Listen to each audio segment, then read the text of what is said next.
Hello दोस्तों, तो मैं आकाश कुमार स्वागत करता हूं आप सभी के प्यारे चैनल केयरवेल फार्मा में। तो इन जड़ी बूटियों को देख के आपको समझ आ गया होगा कि आज से हम लोग स्टार्ट करने जा रहे हैं अपना सब्जेक्ट हर्बल ड्रग टेक्नोलॉजी। अब ये हमारी इसकी पहली वीडियो है, तो आज ही इस वीडियो में हम लोग बात करेंगे इसके इंट्रोडक्शन के बारे में। और इसके अलावा आज से ही हम लोग स्टार्ट करने जा रहे हैं अपनी यूनिट 1। अब जो हमारी यूनिट 1 है, इसके अंदर टोटल हमारे सामने 3 चैप्टर आते हैं। पहला आता है herb as a raw material, दूसरा आता है बायोडायनेमिक एग्रीकल्चर एंड थर्ड आता है हमारा इंडियन सिस्टम ऑफ मेडिसिन। अब ये तीनों ही चैप्टर हमारे बहुत ज्यादा इंपॉर्टेंट है और एग्जाम में इनमें से काफी ज्यादा कंटेंट आता है। अगर यहां देखोगे तो काफी ज्यादा लेंथी भी हो जाते हैं, इसीलिए हम क्या करेंगे कि इन तीनों को हम 3 वीडियो में कवर करेंगे। यानी कि आज की इस वीडियो में हम लोग बात करेंगे अपने पहले चैप्टर यानी कि herb as a raw material के बारे में, देन सेकंड में हमारा ये आएगा और थर्ड में हमारा ये आएगा। तो आज इस वीडियो में हम लोग कवर करेंगे अपना पहला चैप्टर, जिसमें बात करेंगे हम definition of herb, herbal medicine product या हर्बल ड्रग प्रिपरेशन के बारे में, देन यहाँ पे सोर्सेज ऑफ हर्ब्स के बारे में। और इसके अलावा हमारा इंपॉर्टेंट वाला पार्ट आता है यूनिट का, यानी कि क्वेश्चन हमारा जो मेन बनता है वो आता है selection, identification and authentication of herbal material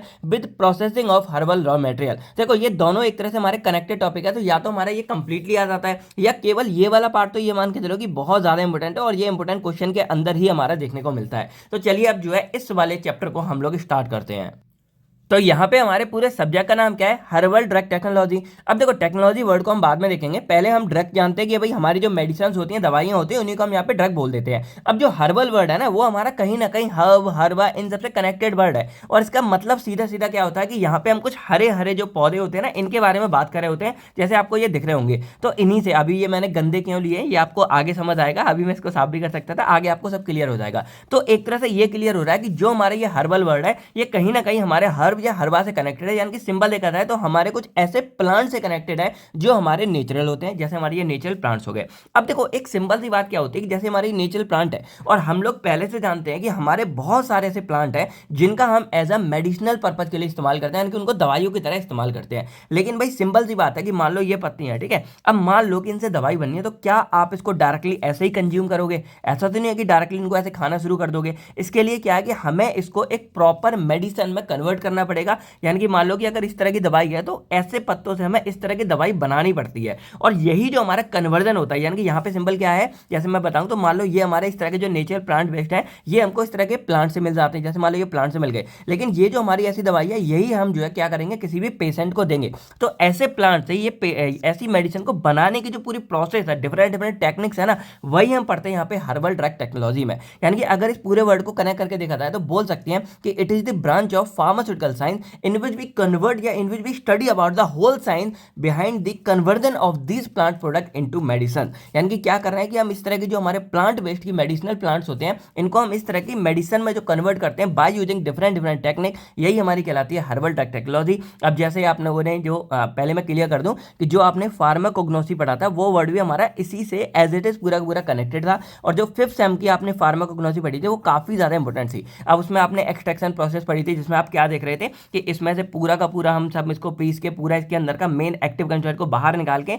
और उसके बाद आपने आइसोलेशन पढ़ा था, उसके बाद आपने इंडस्ट्रियल प्रोडक्शन पढ़ा था। तो इन सब में क्या हो रहा था कि जैसे मान लो ये पत्ती है, इसको पूरा पीस के और इसके बाद इसका पाउडर फॉर्म बना के, और इस पाउडर से इस तरह की टैबलेट बनाने का सारा कुछ आपने जो है वहां पे देखा था। तो देखा था एक तरह से तो हर्बल ड्रग टेक्नोलॉजी भी हमारी उसी तरह की स्टडी को यहाँ पे पूरा का पूरा दिखाती है।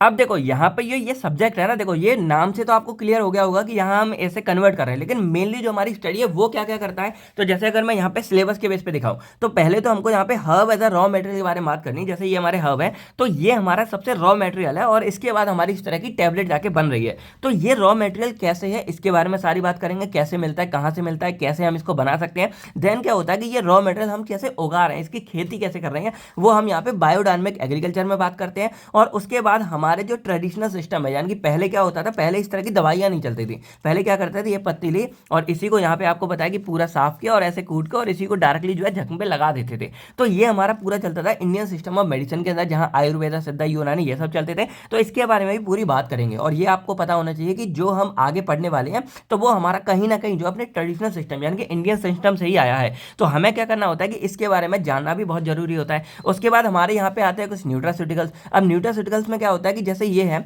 तो इनके द्वारा जो हम हर्बल मेडिसिन बनाते हैं, यानी कि कुछ अपने सप्लीमेंट बनाते हैं जो हमें हेल्प करेंगे, जो हमारी बीमारियों में हेल्प करेंगे, उनको हम डायरेक्टली न्यूट्रास्यूटिकल्स बोल देते हैं। ये हमारी नॉर्मली सिंथेटिक हो गई, लेकिन न्यूट्रास्यूटिकल जैसे आपने स्पायरुलिना वगैरह ये सुने होंगे, वो हमारे उसमें आ गए। और ये यानी कि जो ऐसे हर्ब्स है ना, इनसे जो दवाइयां बनती है वो भी कहीं ना कहीं हमारी डायबिटीज हो गई, कार्डियोवास्कुलर डिसीज हो गई, कैंसर हो गया, इन सब में हेल्प करती हैं। उसके बाद हम ये भी पढ़ेंगे, जैसे आपको बताया नॉर्मली मेडिसिन में भी क्या है, इंट्रैक्शन होता है आपस में, तो वो भी यहाँ देखेंगे कि हर्बल जो ड्रग है इनका आपस में तो इंट्रैक्शन नहीं है, और इनको हम किसी पेड़ पौधे के मतलब किसी खाने के साथ तो नहीं खा सकते, क्योंकि ये ऑलरेडी हम जानते हैं कि भाई ये वैसे हमारी नेचुरल है, तो इनके साइड इफेक्ट हमारे कम होते हैं, लेकिन फिर भी कहीं ना कहीं कोई नुकसान हो सकता है, तो वो हमको ना हो, वो हम यहाँ पढ़ते हैं। और इसके अलावा हमारी थर्ड यूनिट में हम हर्बल कॉस्मेटिक के बारे में बात करेंगे। और कॉस्मेटिक आप जानते हो कि भाई जो हम लोग सुंदर बनने के लिए ये सब चीज़ें लगाते हैं, वो हमारी इसमें आती है। और इनको बनाने के लिए हमारे कुछ हर्बल के एक्सीपिएंट्स होते हैं, यानी कि जैसे हमारी पता है ये नॉर्मल टैबलेट है, तो इसके लिए एक तो हमारा मेन एपीआई हो गया, और इसके अलावा बाकी के हमारे डाइल्यूएंट होते हैं, बाइंडर होते हैं, डिसइंडिकेटिंग, ये सब होते हैं। उसी तरह अगर हमें हर्बल की कोई दवाई बनानी है तो उसके लिए एक तो ये हमारा रॉ मटेरियल हो गया, लेकिन इसके अलावा भी कुछ हमारे एक्सीपिएंट है जो इसको यूज करेंगे, वो पढ़ते हो। हर्बल फॉर्मुलेशन कैसे करोगे, जैसे मान लो सिरप मिक्सर बनाने हर्बल के, तो वो कैसे बनाएंगे। और लास्ट में हम इनको चेक करने के, यानी कि इवैल्यूएशन क्या होता है, फिर हमारे पेटेंटिंग रेगुलेटरी क्या होते हैं, और एंड में हम बिल्कुल बात करते हैं इसका जनरल इंट्रोडक्शन, यानी कि पूरी इंडस्ट्री हमारी कैसे काम करती है जो ये पूरा काम करेगी, और इसके लिए हमारा जीएमपी क्या रहेगा। यानी कि ओवरऑल देखा जाए तो हम टोटल जो अपनी इसी इंडस्ट्री के बारे में बात करेंगे कि जो हमारा हर्बल प्लांट है ये कैसे हमारी पूरी इंडस्ट्री रन कर रही है, कैसे हम इससे टैबलेट बनाएंगे, क्या कुछ होता है, और हमारी गवर्नमेंट ने इसके लिए क्या कर रखा है, यानी कि सारी की सारी बातें जो है हम इस वाले सब्जेक्ट में इसके बारे में करते हैं। तो आई होप अब आपको एक बेसिक आइडिया लग गया होगा कि हमारा herbal drug technology subject actual में क्या है, और इसमें करते क्या है कि जो नॉर्मल हमारे प्लांट्स है उसको हम एक तरह से पेशेंट के पास पहुंचाने वाली हर्बल मेडिसिन में कन्वर्ट करते हैं। ये पूरी बात है। अब आपको क्या करना है कि मैंने यहाँ पे डेफिनेशन नहीं लिखी, यहाँ भी इंक्लूड नहीं की है, तो आपको कमेंट सेक्शन में जो अब इसकी डेफिनेशन लिखनी है कि आप हर्बल ड्रग टेक्नोलॉजी को कैसे डिफाइन करोगे। एक बार मैंने यहाँ पे आपको बोली भी थी, तो आप थोड़ा रिवाइज करके भी देख सकते हो वीडियो को, और यहाँ पे आपको कमेंट में लिखना जरूर है, ठीक है। हम उसको लाइक पूरा करेंगे। बाकी आपको पता है कि अगर आपको वीडियो अच्छी लगती है तो वीडियो को लाइक कर सकते हो, आप कमेंट में जो भी आपको फीडबैक देना बता सकते हो। और बाकी अगर अभी तक आपने क्रैश कोर्स में एनरोल नहीं किया हो तो जाके आप एनरोल कर सकते हो। आपको पता है कि क्रैश कोर्स के अंदर आपको सारा कुछ एक जगह देखने को मिल जाता है, तो आप वहां जाके एनरोल भी कर सकते हो। बाकी इस सब्जेक्ट की अगर हम यहाँ पे इंपॉर्टेंस के बारे में बात करें तो इस सब्जेक्ट से हमारा बेसिकली क्या हो रहा है कि जो हम यहाँ से दवाइयाँ बना रहे थे पहले तो नॉर्मल देते थे, लेकिन अब क्या है कि हम इंश्योर कर सकते हैं कि जो भी हमारी दवाई बनी है उसकी क्वालिटी पूरी है, सेफ है वो, और उसकी एफिकेसी भी अच्छी है, यानी कि हमें उससे असर मिलेगा। इसके अलावा क्या है कि हमें जो ट्रेडिशनल मेडिसिन थी, यानी कि जो हमारा पुराना था, इंडियन सिस्टम था, उससे हमारे मॉडर्न साइंस को इस सब्जेक्ट ने कनेक्ट कर दिया है। और इसका फायदा यह है कि जो हमारी पुरानी की नॉलेज थी, पुरानी पुरातन नॉलेज, वो हमारी मतलब एक होती है ना, कहीं लुप्त नहीं हो रही है, हमें उसकी नॉलेज मिलती जा रही है। और एक तरह से देखा जाए तो ये पूरा सब्जेक्ट हमारे नई नई दवाई जो बनाते हैं हर्बल के, उसके डेवलपमेंट में हमारी हेल्प करता है। एग्जाम्पल जैसे तुलसी के सिरप है, आज भी आपने देखे होंगे चलते हैं, नॉर्मल ड्रग वाले चलते हैं, लेकिन तुलसी के जिसमें कफ वगैरह बहुत कुछ हमारा मिला होता है, तो वो भी हमारे यहाँ पे यूज होते हैं। और अगर आप लोगों को लगता है कि भाई ये छोटी है, इसमें कुछ नहीं है, तो आप लोग एक जस्ट एग्जांपल देख लो। आपने डाबर कंपनी देखी होगी, आप लोगों ने हिमालय कंपनी देखी होगी, तो ये कितने कितने बिलियन डॉलर की कंपनी बन चुकी है, और ये सिर्फ और सिर्फ जो है हर्बल मेडिसिन में डील करती हैं। तो आप समझ सकते हो कि इसका मार्केट भी कितना ज़्यादा है, और इसको भी आज के ज़माने में लोग बहुत ज़्यादा यूज़ कर रहे हैं। तो अब हम बात करते हैं अपनी यूनिट नंबर 1 के चैप्टर नंबर 1, यानी कि herb as a raw material के बारे में। अब देखो, रॉ मटेरियल हमको सिंपल पता है, यानी कि रॉ मटेरियल हमारा वो स्टार्टिंग का मटेरियल होता है जिसके द्वारा हम क्या करते हैं, आगे जाके कोई भी दवाई बनाते हैं। अब जैसे एग्जांपल मान लो आप लोगों को क्या करना है, जस्ट खाना बनाना है। अब खाने में मान लो आपको आलू टमाटर की सब्जी बनानी है, तो भाई स्टार्टिंग मटेरियल उसका रॉ मटेरियल क्या होगा, आपको वहाँ पे आलू की रिक्वायरमेंट रहेगी, उसके बाद आपको वहाँ पे टमाटर चाहिए, ये तो एक रॉ मटेरियल है, इसके बिना तो आप बना ही नहीं सकते, फिर आपको पानी भी चाहिए। तो वही होता है कि अगर मान लो आपको मेडिसिन बनानी है तो उसके लिए आपको मेन वाला जो रॉ मटेरियल चाहिए होता है वो चाहिए होता है। अब यहाँ पे हम हर्बल की दवाई बनाएंगे, यानी कि हर्बल मेडिसिन बनाएंगे, तो यहाँ पे जो हमारे रॉ मटेरियल है वो हमारे हर्बल ही होने चाहिए, यानी कि इस तरह के होने चाहिए। और यही बात है, यानी कि अब इन तरह के जो ये हमारे रॉ मटेरियल है, इसके बारे में पूरे के पूरे चैप्टर में हम लोग अच्छे से स्टडी करने वाले हैं। तो अब यहाँ पे हमारा पहला क्वेश्चन या बोल सकते हैं पहला पार्ट आता है, राइट अबाउट इंपोर्टेंट डेफिनेशन, यानी कि हमें यहाँ पे जो है मेन 4 डेफिनेशन के बारे में बात करनी है। तो यहाँ पे हमारी पहली आती है हब। अब देखो, जो हब है ना, वो हमारा एक ग्रीक वर्ड होता है हरवा, उससे आया हो। हवा मतलब का होता है कोई ग्रीनरी पार्ट होता है, यानी कि सिंपल अगर डिफाइन करना हो तो हम बोल सकते हैं हर्ब्स आर प्लांट और plant part which are use for medicinal, nutrition और therapeutic purpose to maintain health and to treat disease. यानी कि सिंपल वर्ड जाए तो हर्ब हमारे एक्चुअल में क्या होता है कि या तो ये हमारा कोई पूरा प्लांट है, या हम बोल सकते हैं कि प्लांट का एक तरह से पार्ट है। जैसे मान लो मैंने यहाँ पे ये लीव ले ली, तो एक पार्ट हो गया, तो या तो पूरा प्लांट है या प्लांट का एक पार्ट है जो हमारी बॉडी में क्या करेगा, उसके अंदर एक मेडिसिनल वैल्यू है, यानी कि हमारी बॉडी में जाकर कुछ हमारी बॉडी को ट्रीट करेगा। उसके अलावा न्यूट्रिशन आप जानते हो कि केवल क्या करेगा, हमारी बॉडी में जैसे विटामिन बढ़ा दिए, कोई कार्बोहाइड्रेट बढ़ा दिया, तो केवल न्यूट्रिशन प्रोवाइड करेगा, बाकी का हमारी बॉडी खुद कर लेगी। और इसके अलावा थेरेपेटिक पर्पज यानी कि कोई बीमारी है किसी को और उस बीमारी में भी वो ट्रीट करेगा, तो इन सब के लिए हमारा जो है हब यूज किया जाता है, वही हमारा हब कहलाता है। अब ये हमारी मतलब हेल्थ को मेंटेन करेगा या हमारी बीमारी को ट्रीट करेगा। इसके अलावा बोला जाए तो एनी प्लांट यानी कि कोई भी हमारा plant that is used to prepare medicine is called herb, यानी कि कोई भी हमारे प्लांट का पार्ट जो आगे जाके हमारी इस तरह की दवाई बन सकता है, उसी को हम यहाँ पे हब बोलेंगे। अब आपको पता है कि बहुत सारे ऐसे प्लांट होते हैं जिनका कोई मेडिसिनल पर्पज नहीं है, तो उसको हम यहाँ पे हब नहीं बोल सकते। हब से हम उसको बोलेंगे जो आगे जाके दवाई बनने की क्षमता रखता है, यानी कि वो दवाई बन सकता है। ठीक है, इसके बाद जो हब है वो या तो देखो मैंने बोला या तो हमारा पूरा प्लांट हो सकता है, यानी कि पूरा होल प्लांट हो गया, या प्लांट का पार्ट हो सकता है, जैसे हमारी कोई पत्ती हो गई, हमारी रूट हो गई, हमारा बार की जो छाल हमारी होती है पेड़ की वो हो गया, कोई हमारा सीड हो गया, या हमारा कोई फ्लावर हो गया, या हमारा कोई फ्रूट हो गया। तो इनमें से कोई भी हमारा पार्ट होगा वो हमारा हब कहला सकता है, अगर वो क्या कर सकता है आगे जाके मेडिसिन बन सकता है। इसके अलावा क्या है, इनके पास क्या होता है, अब ये भाई मेडिसिन बनेंगे मतलब हमारी बॉडी में जाकर ट्रीटमेंट करेंगे, तो इनके पास क्या होता है एक्टिव केमिकल कंस्टिट्यूएंट होता है, यानी कि एक्चुअल में इनके पास वो मेन एपीआई होता है जो हम ये बनाने के लिए यूज करते हैं, और ये क्या करेगा कोई मेडिसिनल इफेक्ट शो करेगा। अब ये जनरल देखा जाए तो ये हमारे एक तो नेचुरल होते हैं, तो भाई इसका हमारा नुकसान नहीं है, तो ये हमारे सेफ हो जाते हैं और इजीली अवेलेबल है। ऐसा नहीं आप इनकी खेती कर सकते हो और इजीली आपको अवेलेबल है। तो यहाँ मैंने बना दिया, यहाँ मैंने लाइव दिखा दिया और यहाँ मैंने बना दिया। मान लो ये कोई भी हमारा प्लांट है तो इसकी रूट भी हम यूज कर सकते हैं, इसका स्टेम भी यूज कर सकते हैं, इसका जो बार्क छाल होती है वो यूज कर सकते हैं, कोई मान लो फ्रूट लगा हुआ है, फल लगा है, वो यूज कर सकते हैं, हम यहाँ पे लीव्स यूज कर सकते हैं, हम जो इसके बीज होते हैं उनको यूज कर सकते हैं, हमारा स्टेम हो गया, इसके बाद हमारे फ्लावर हो गए। तो कोई भी पार्ट हम जो है प्लांट का यूज कर सकते हैं, अगर उसमें मेडिसिन पर्पज के यूज करते हैं तो वो हमारा हर्ब कहलाता है। अब जैसे एग्जांपल मान लो हमारी तुलसी है, तो जो तुलसी की हमारी लीव्स है ना वो हमारे कफ में और कोल्ड में हेल्प करते हैं, यानी कि हमें किसी को सर्दी जुकाम लग गया या किसी को खांसी है उसमें हेल्प करेंगे, तो जो वो तुलसी की पत्तियां होंगी ये तो नहीं है, तो वो हमारी क्या है हर्ब कहलाएंगी। इसके अलावा जो नीम होता है, अब नीम आपको बताया कि वो एंटी बैक्टीरियल की तरह काम करता है, तो वो हमारी स्किन डिसीज में हेल्प करता है, तो वो भी हमारा हर्ब कहलाएगा। इसके अलावा जो गिंजर है, जो अदरक का आप यूज करते हो सब्जी में, अदरक लहसुन का पेस्ट डालते हैं या चाय में डालते हैं, तो वो एक तो हमारे डाइजेशन को हेल्प करेगा, इसके अलावा एंटी इन्फ्लामेटरी एजेंट की तरह भी काम करता है, यानी कि इन्फ्लामेशन को कम करेगा, तो गिंजर भी हमारा जो है हर्ब कहलाएगा। तो सिंपल हमारा क्या डिफाइन होता है इस पूरे हब में, यानी कि कोई भी प्लांट या प्लांट का पार्ट जो मेडिसिन बन सकता है या मेडिसिनल पर्पज उसके अंदर होता है, या वो मेडिसिनल न्यूट्रिशन या थेरेपेटिक पर्पज के लिए इस्तेमाल किया जाता है, वो हमारा हब कहलाता है। तो ये पहली डेफिनेशन आपको क्लियर हो गई। सेकंड हमारा आता है रॉ मटेरियल। अब देखो रॉ मटेरियल क्या होता है, जो हमारा स्टार्टिंग का मटेरियल होता है उसी को हम रॉ मटेरियल बोल सकते हैं। जैसे मैंने आपको बताया, मान लो आपको यहाँ पे आलू टमाटर की सब्जी बनानी है, तो जो हमारा आलू हो गया, टमाटर हो गया, वो हमारा क्या हो गया एज अ रॉ मटेरियल हो गया, यानी कि उसका यूज करके हम यहाँ पे पूरी सब्जी बनाने वाले हैं। इसके अलावा बाकी के भी और हो गए मसाले वगैरह, पानी वगैरह हो गया,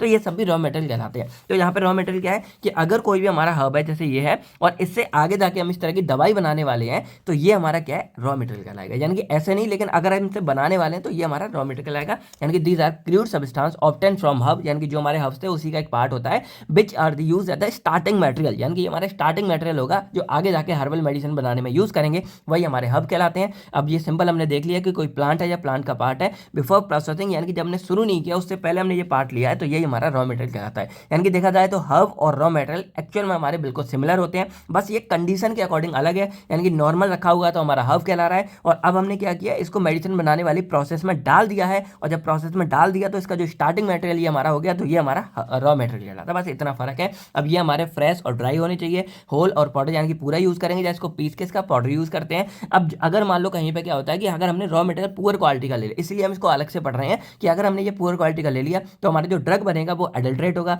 उसकी थेरेपेटिक इफेक्ट हमारा कम मिलेगा और अनसेफ प्रोडक्ट हमारा बन जाएगा। अब एग्जांपल देखा जाए तो जैसे हमारे सेना की लीव्स हैं, तो आगे आके आपको बताया कि जो सेना है वो लैक्सेटिव की तरह काम करता है, यानी कि कॉन्स्टिपेशन को ट्रीट करता है। तो जो ड्राई सेना लीव्स है वो हम यूज करते हैं अच्छी क्वालिटी की। इसके अलावा च्यवनप्राश आप लोगों को सबको पता है, देसी सोना चांदी च्यवनप्राश। तो यहाँ पे क्या है कि जो हमारा आंवला फ्रूट है ना, उस आंवले का पाउडर हम यूज करते हैं च्यवनप्राश बनाने के लिए। तो आंवला जो फ्रूट है वो भी हमारे रॉ मटेरियल हो गया, और लैक्सेटिव के लिए हमारे जो ड्राई सेना लीव है वो भी हमारा रॉ मटेरियल हो गया। इसके अलावा जो तुलसी की हमारी पत्तियां होती हैं वो भी हमारा एक रॉ मटेरियल हो गया, अगर आगे जाके हम उससे कप सिरप बनाने वाले हैं। देखो एक दो एग्जांपल आप पकड़ के रखो, क्योंकि पूरा का पूरा सिनेरियो हमारा हर्ब्स को कनेक्टेड करता है, तो कोई भी एग्जांपल आप कहीं भी लिख सकते हो, वो आपका ठीक हो जाएगा। अगर सारे याद नहीं होते तो एक दो याद करो। जैसे हमारा सेना आपने फार्माकोग्नोसी में पढ़ा था, लैक्सेटिव की तरह काम करता है। आंवला फ्रूट च्यवनप्राश हो गया, या हमारा जो तुलसी है वो कप सिरप और कोल्ड सिरप में हेल्प करता है। तो आप ऐसे पढ़ के रखो, आपको हर जगह आप उसको चिपका सकते हो। अब थर्ड हमारी डेफिनेशन आती है हर्बल मेडिसिन। अब यहाँ पे क्या हो रहा है, जैसे ये हब है हमारा, अब इस हब से हम क्या कर रहे हैं, इस तरह की मेडिसिन कन्वर्ट कर रहे हैं जो आगे जाके हमें किसी तरह की बीमारी में ट्रीट करेगी या कोई डिसीज को डायग्नोस करने में हेल्प करेगी, वो हमारी मेडिसिन होगी। तो सिंपल क्या है कि these are medicine in which active ingredient are obtain from herbs, यानी कि वही मैंने बोला कि अगर हब्स के द्वारा हम कोई एक्टिव इंग्रीडियंट ले रहे हैं और उसका इस्तेमाल करके हम आगे जाके इस तरह की मेडिसिन बना रहे हैं, तो वो हमारी हर्बल मेडिसिन कहलाती है, यानी कि जिसमें हब्स का हम लोग इस्तेमाल करते हैं। अब आगे जाकर ये प्रिवेंट करेगी, डायग्नोस करेगी या ट्रीट करेगी हमें किसी बीमारी को, या medicinal prepare using herb is called herbal medicine. जो दवाइयां हमारी हर्ब्स का इस्तेमाल करके बनाई जाती हैं वो हमारी हर्बल मेडिसिन कहलाती हैं। सारा कुछ ना लगभग सेम सेम है, बस उसी टर्म को आगे आ रहा है, बस इसलिए मैं आपको बता रहा हूं क्योंकि सिलेबस में ये अलग से दिए हैं। और अगर मान लो डेफिनेशन हमारी इसको आती है तो वैसे तो लगभग सबको सेम है, लेकिन फिर भी आप जो है डिफाइन करके आ सको, इसलिए मैं थोड़ा आपको इस तरह बता रहा हूँ। बाकी जो हर्बल मेडिसिन है, अब इसमें या तो हमारा कोई सिंगल हर्ब हो सकता है, यानी कि मान लो एक ही हो गया, या मान लो कॉम्बिनेशन हो गया, यानी कि 2-3 मिला के हमने कोई मेडिसिन बना दी, तो ये हमारी हर्बल मेडिसिन कहलाती है। नेक्स्ट एग्जाम्पल, जैसे मान लो हर्बल कफ सिरप है, तो इसमें देखो एक तो तुलसी ऐड कर दी, फिर हमने यहाँ पे गिंजर भी ऐड कर दी, और दोनों को मिला के हमने जो मेडिसिन बना दी है वो हमारी हर्बल कफ सिरप कहलाएगी। इसके अलावा जो हमारे अश्वगंधा की टैबलेट आती है, ये हमारा एज ए हेल्थ टॉनिक की तरह इस्तेमाल करते हैं। फिर हमारे यहाँ पे आता है fourth definition herbal medicinal product. अब ये भी हमारी हर्बल मेडिसिन ही हो गई एक तरह से, लेकिन जो हर्बल मेडिसिन थी वो दवाई थी, लेकिन जो हर्बल मेडिसिनल प्रोडक्ट है एक्चुअल में ये उसी के जैसा है, लेकिन इसको हम बोल सकते हैं कि ये हमारा एक फिनिश्ड लेवल मेडिसिनल प्रोडक्ट है। यानी कि मान लो कि हमारी ये एक दवाई है, हिमालय की कोई भी टैबलेट है या डाबर की है, और ये बन के तैयार हो चुकी है, अब ये मार्केट में उतर चुकी है, यानी कि पेशेंट के पास पहुंच चुकी है, तो वो हमारी कहलाती है हर्बल मेडिसिन प्रोडक्ट, यानी कि एक हमारी बनी बनाई फिनिश प्रोडक्ट होता है। तो herbal medicine product in finish level medicine product that contain one और मोर हर्बल सब्सटेंस और हर्बल प्रिपरेशन, यानी कि इसमें या तो हमारा हर्बल सब्सटेंस कोई एक या एक से ज्यादा होगा, या हमारे कोई हर्बल प्रिपरेशन होगी, और जो मतलब एक्टिव इंग्रेडिएंट हमारा इसके द्वारा मिला होगा, और ये हमारी फिनिश्ड है, यानी कि बनी बनाई है। अब ये ready to use herbal medicine होती है, यानी कि जो हमारी हर्बल मेडिसिन है ये एक्चुअल में दवाई है जिसमें सिंगल अब ये सब हमारा पूरा बन रहा है,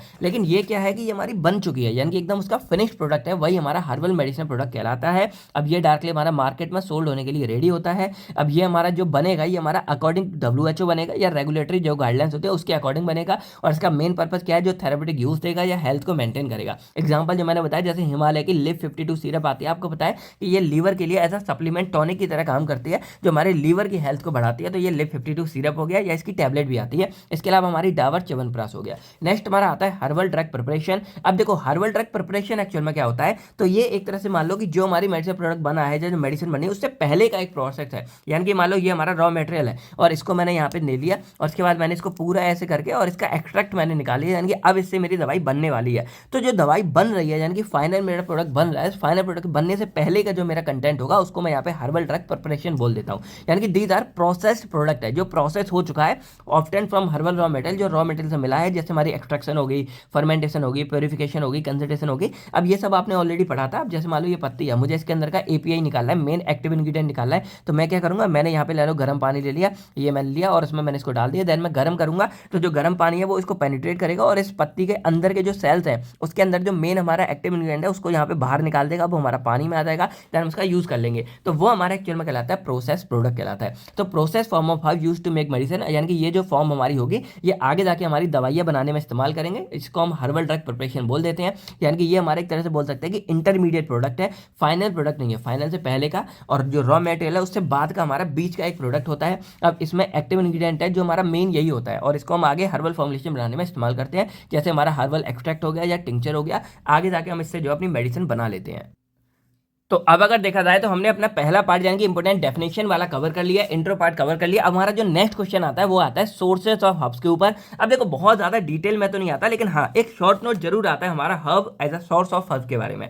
तो ये सोर्सेज ऑफ हब एक्चुअल में क्या होते हैं, तो जैसे मान लो ये मेरा क्या है, ये मेरे हब्स है, ठीक है, ये हब्स है, तो ये मुझे कहाँ से मिले, यही तो एक बात करनी होती है सोर्सेज ऑफ हब में। तो अभी तो मैं इसको बाहर बालकनी वगैरह इधर से तोड़ के लेके आया हूँ बाहर की थोड़ी जगह से, तो मेरा सोर्स यहाँ पे घर हो गया, तो वही सोर्स के बारे में यहाँ बेसिकली बात करनी होती है। तो क्या लिख सकते हैं कि it refer to the place और origin from where medicinal plant और herbal raw material are obtained for the preparation of herbal medicine। यानी कि मैं इसका इस्तेमाल करके इस तरह की दवाई बनाने वाला हूं, तो ये मुझे कहां से मिल रहा है, यही मेरे सोर्स के बारे में बात करते हैं। अब यहाँ पे देखा जाए तो हर्ब कैन बी ऑब्टेन्ड, अब ये मुझे मिल सकता है या तो कोई नेचुरल एरिया से या कल्टिवेटेड फॉर्म से, यानी कि मैंने इसकी खेती की हो, या मान लो किसी जंगल से हो गया, या कोई स्पेशल कल्टिवेशन प्रैक्टिस कोई और अलग प्रैक्टिस से मिल सकता है। अब यहाँ पे देखा जाए तो ये ज्यादा लेंथी में नहीं आता, तो हम सिर्फ इसकी जो है 3 प्रोसेस के बारे में बात करेंगे कि मेनली कहां से मिलता है। वैसे इसके बहुत सारे ऑप्शन होते हैं, लेकिन 3 हमारे लिए मोर देन इनफ है। तो पहला हमारा आता है वाइल्ड सोर्स, दूसरा आता है कल्टीवेटेड सोर्स, तीसरा आता है ऑर्गेनिक फार्मिंग सोर्स। अब इसमें जो फॉरेस्ट वाला सोर्स है उसको आप चाहो अलग लिख सकते हो, या आप यहाँ पे वाइल्ड जो सोर्स है उसमें भी फॉरेस्ट को इंक्लूड कर सकते हो। तो वाइल्ड सोर्स के बारे में बात करें तो it refer to the medicinal plant which grow naturally in forest, hills, field और uncultivated land without human care. यानी कि वाइल्ड सोर्स आपने कई बार सुना होगा भाई ये तो बिल्कुल जंगली है या वो है। तो जंगली का मतलब एक तरह से क्या होता है कि कोई भी उसकी खुद से मतलब वो नहीं कर रहा है, सेवा देखभाल नहीं कर रहा है। यानी कि ये क्या हो रहा है कि नेचुरली अपने आप उग रहा है। अब जैसे आपने कभी भी आप किसी जंगल में जाते हो या मान लो कोई ऐसे एरिया में जाते हो जहाँ कोई रहता नहीं है, जंगल वगैरह टाइप हो गए, तो वहाँ पे क्या होता है कि अपने आप ना हमारे बहुत सारे पेड़ उग जाते हैं, बहुत सारी चीज़ें हो रही हैं, तो वो हमारे कहलाता है नेचुरल सोर्स। और अगर पहले के क्या होता था, आपने सुना था कि पहले जो वेद महाराज ये सब थे वो क्या करते थे, जंगलों में जाते थे जड़ी बूटी को कलेक्ट करने के लिए, तो वही हमारा एक्चुअल में वाइल्ड सोर्स कहलाता है। यानी कि ये हमारा वो सोर्स है जो नेचुरली यहाँ पे प्लांट अपने आप ग्रो कर रहे हैं। अब ये कोई जंगल हो सकता है, कोई पहाड़ी एरिया हो सकता है, कोई मैदान हो सकता है, या कोई भी अनकल्टिवेटेड लैंड है जो किसी भी ह्यूमन ने खुद से तैयार नहीं की है, वो नेचुरली अपने आप हमारी तैयार हो गई है। अब यहाँ पे क्या होता है कि जो हमारे प्लांट ग्रोथ करते हैं वो नेचुरली करते हैं, यानी कि जो क्लाइमेट आता है उसके बेस पे और जो सॉइल की वहाँ की मिट्टी की कंडीशन होती है उसके बेस पे ऑटोमेटिक हमारे ग्रो करते हैं। अब यहाँ पे क्या फायदा होता है कि कोई भी फर्टिलाइजर, यानी कि हम लोग खेती नहीं कर रहे हैं तो किसी तरह का कोई फर्टिलाइजर नहीं लगता, जो नेचुरली बारिश हो गई उससे पौधे उग गए, या कोई नीचे से जो मिल गया कोई जानवर वगैरह अपने आप मतलब मिलता है। इसके बाद इरिगेशन यानी कि सिंचाई वगैरह नेचुरली होगी, और इसमें कोई भी पेस्टिसाइड यानी कि ये सब कुछ भी हम इस्तेमाल नहीं करते, सब कुछ नेचुरल होगा। अब यहाँ पे क्या होता है कि जो कलेक्शन है यानी कि जो हम इसको तोड़ के लाते हैं वो कोई भी लोकल पीपल के द्वारा किया जाता है, या किसी तरह की कोई ट्राइब्स होते हैं जो वहाँ पे रहते हैं, जनजाति वगैरह उनके द्वारा की जाती है। और इनमें ना बहुत ज़्यादा कई बार आपने देखा होगा हाई मेडिसिनल पोटेंसी पाई जाती है। अब एग्जाम्पल जैसे संजीवनी बूटी थी, तो आपने सुना होगा कि हनुमान जी उसको लेने गए थे, तो भाई वहाँ पे कोई खेती थोड़ी कर रहा था, वो पूरा पूरा मतलब पहाड़ी उठा लाए थे, तो वहाँ पे क्या नेचुरली अपना सब कुछ उग रहा था, और उनमें भी हाई मेडिसिनल पोटेंसी होती है, और उनकी क्वालिटी भी हमारी काफ़ी मतलब एक तरह से ये मान लो कि भाई खेती अपने आप हो रही है तो इतना ज़्यादा क्वालिटी नहीं मिलती है, लेकिन हाँ मिल जाती है। अब एडवांटेज देखा जाए तो जैसे ये हमारा ईजिली अवेलेबल है, आप कहीं भी खेतों में चले जाओगे मिल जाएगा, लेकिन जो कल्टीवेशन कॉस्ट है वो आपको यहाँ पे नहीं लग रही है। और यहाँ पे क्या होता है कि एक्टिव कंज्यूमर हमारे काफ़ी रिच होते हैं। रिच क्यों होते हैं, क्योंकि देखो कोई फर्टिलाइजर यूज नहीं कर रहे हैं, कोई भी पेस्टिसाइड हम यूज नहीं कर रहे हैं। लेकिन नुकसान क्या हो सकता है, एक तो यहाँ पे है कि क्वालिटी वेरिएशन, यानी कि हर जगह कैसी कंडीशन है कैसी, यानी कि पूरा पूरा का पूरा हमारा क्लाइमेट पे डिपेंड करता है, तो क्वालिटी थोड़ी वेरी कर सकती है। इसके बाद क्या होता है कि भाई जंगल में है तो कोई भी जानवर मुंह मार जाए, कुछ भी होता है, मतलब एडल्ट्रेशन हो सकती है, कोई कीड़ा वगैरह लग सकता है। इसके अलावा अगर कोई इसको ज़्यादा ओवर कलेक्ट करता है तो आपको पता है कि पूरी की पूरी जंगल खत्म, क्योंकि वहाँ कोई खुद से खेती नहीं कर रहा है। अगर हम ऐसे ही वहाँ से जंगल से लेते रहेंगे तो आपको पता है पूरा पूरा जंगल खत्म हो जाता है। अब एग्जाम्पल जैसे हमारी वाइल्ड नीम हो गई। अब आपको पता है कि मोस्टली जो नीम है वो नीम हमारी अपने आप ही उगती है, और उसको लोग उठा के लेके आते हैं एंटीबैक्टीरियल के लिए। या हमारा वाइल्ड आंवला हो गया, तो ये हमारे क्या है कुछ वाइल्ड सोर्स के एग्जांपल हो गए जो ऑटोमेटिक हमें मिलते हैं। नेक्स्ट यहाँ बात करें तो हमारा आता है कल्टीवेटेड सोर्स। अब देखो यहाँ पे क्या हुआ कि ये वाइल्ड सोर्स हमारे ठीक है कि भाई हमें क्या है अपने आप मिलता है, लेकिन अब बाई चांस मान लो कि रात का समय है और एकदम क्या हो गया, कोई पर्सन मतलब बीमार हो गया, तो अब क्या आप लोग जंगलों में जाओगे उसको ढूंढने के लिए, आपको मिलेगा भी नहीं। तो हम क्या सोचते हैं कि भाई अगर वो जो हब है जो हमारी मेडिसिनल प्रोडक्ट वाली है, अगर हम इसकी खेती खुद से कर लें तो भाई हमें क्या फायदा होगा कि हमको जब जरूरत होगी तब हम ले सकते हैं, और इसको हम थोड़ा प्रिवेंट करके, जैसे मान लो चारों तरफ दीवार लगा दी, ऊपर से खुला है, तो अब क्या है कि कोई जानवर कोई कीड़ा वगैरह यहाँ पे नहीं लगेगा, तो क्या कर सकते हैं हम इसकी खुद से भी खेती कर सकते हैं। और इसी पे हमारा आता है सेकंड सोर्स यानी कि कल्टीवेटेड सोर्स। यानी कि सिंपल बोला जाए तो it refer to the medicinal plant which are grow systematically on farm. यानी कि जो हमारे खेत वगैरह होते हैं उनमें हम क्या करते हैं कि कुछ सिस्टम तरीके जो हमारे सिस्टम बने हुए हैं उस तरीके से हम इसकी खेती करते हैं एक कंट्रोल कंडीशन में, वही हमारे कहलाते हैं कल्टीवेटेड सोर्स। अब इसमें देखो हम क्या करते हैं, जो बीज लेके आते हैं हम अच्छी क्वालिटी का लेके आएंगे, उसके बाद इरीगेशन सिंचाई हम खुद करते हैं पानी वगैरह, उसके बाद फर्टिलाइजर का इस्तेमाल करते हैं अगर कभी कोई कीड़े वगैरह लगते हैं, फिर पेस्ट कंट्रोल करने के लिए यानी कि खाद का और कीटनाशक दोनों का इस्तेमाल करते हैं। और इसके अलावा यहाँ पे एक जीएपी होता है, ये आपका यहाँ पे देखोगे तो जो बायोडायनेमिक एग्रीकल्चर है इस पर पहला ही पार्ट ये जीएपी वाला पूरा है, मतलब मेन इस पर डिपेंड करता है, तो उसको हमें यहाँ फॉलो करना होता है। अगर हमको हर्बल मेडिसिन के लिए चाहिए होता है तो उसको फॉलो करके हम बना सकते हैं। तो इसका फायदा क्या होगा कि अब यहाँ पे हमें क्या है कि यूनिफॉर्म क्वालिटी मिलेगी, यानी कि cultivated hub provide uniform quality and better safety, हमें सेफ्टी अच्छी मिलेगी क्योंकि हम खुद से सारा कुछ कर रहे हैं। और ये क्या है हमारे लिए बहुत अच्छा सोर्स है, क्योंकि जब भी हमको चाहिए हम ले सकते हैं। अब भाई हर कोई बजरंग बली तो है नहीं कि भाई जहां जरूरत पड़ी आप इतने उड़ के चले गए, आपको तो भाई टाइम से चाहिए, और भाई टाइम आपको पता है कि जो अगर कोई पर्सन बीमार होता है तो टाइम बहुत कम रहता है, तो हमें क्या है जल्दी चाहिए होता है, तो उसके लिए हम क्या करते हैं खुद की खेती कर लेते हैं जो फायदेमंद रहती है। ठीक है, अब एग्जाम्पल जैसे एलोवेरा हो गया या ईसबगोल वगैरह हो गया, तो इनकी खेती हमारी चलती रहती है। एलोवेरा तो लोग बालकनी में लगा लेते हैं, पहले एलोवेरा का सामान कितना महंगा आता था, अब हर तरफ हो गया, लोग उसको यूज करते रहते हैं। अब एडवांटेज देखा जाए तो इससे इससे हमें बेटर क्वालिटी कंट्रोल मिलता है, यूनिफॉर्म एक्टिव कंजम्पशन यानी कि हर एक में हमको लगभग सेम ही एक्टिव कंजम्पशन मिल जाएगा, फिर इसकी सप्लाई हमारी कंटिन्यूस हो सकती है। बस डिसएडवांटेज ये है कि भाई हमें क्या चाहिए, अब इसकी हम डिसएडवांटेज क्या है